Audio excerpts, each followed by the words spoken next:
sa ibang lupain upang mag-aral.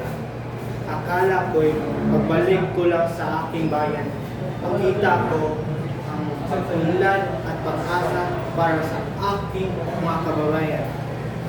Ngunit, makita ko ang kahirapan at takot sa ulang namin ng balot sa lahat.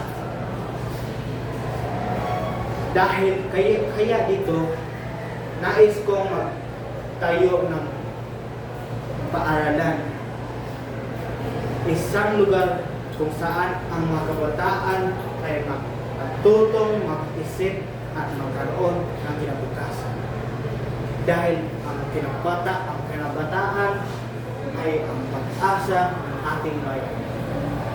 Dahil ito, marami ay nagsasabi na ako ay baliw, pero kung tawag sa totoo ay baliw, ako ay baliw.